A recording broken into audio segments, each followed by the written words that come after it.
crowded field that's going to let us do something genuinely new, different, and better. And most organizations don't have very good answers to that question, which is why every day feels like a struggle to get through the day and stay in the game and make a difference.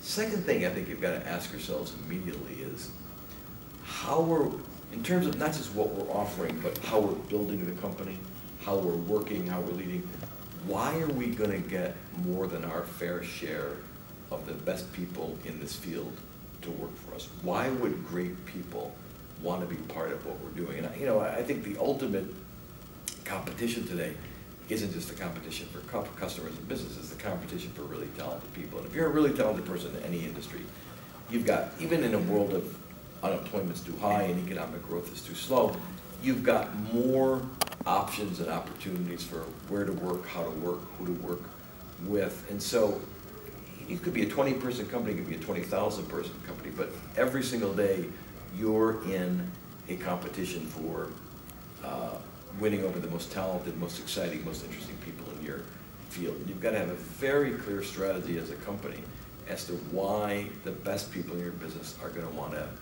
sign up and be part of your journey as opposed to somebody else's journey. And finally, I think, and this is, I think, the next great frontier, and Apple does it well, and Virgin does it well, but you could also do it in smaller ways.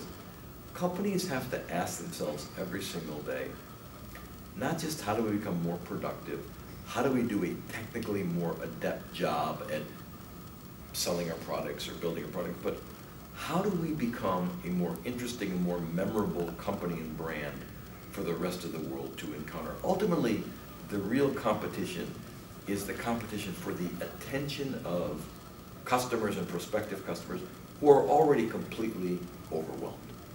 And if you want people to pay attention to you, you can spend $1 gazillion on advertising, or you can simply conduct yourselves in ways that are worth people paying attention to.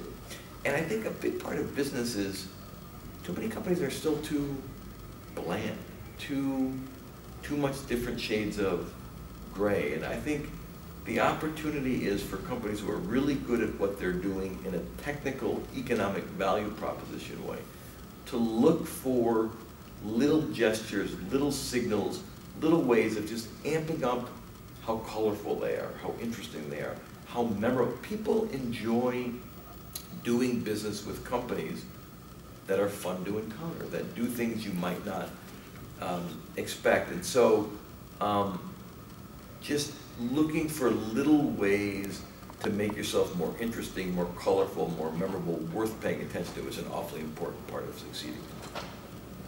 Terrific.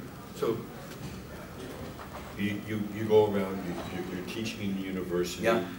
I write books now, I give talks. I was just going to say, you're running Fast Company, you're doing talks all over the place. But at the beginning you said Fast Company is what you're known for. But in your spare 30 seconds a day, you somehow managed to put together a top-selling book. Well, I mean, whether it's magazining, book writing, I mean, I feel like ultimately my business personally is the business of ideas.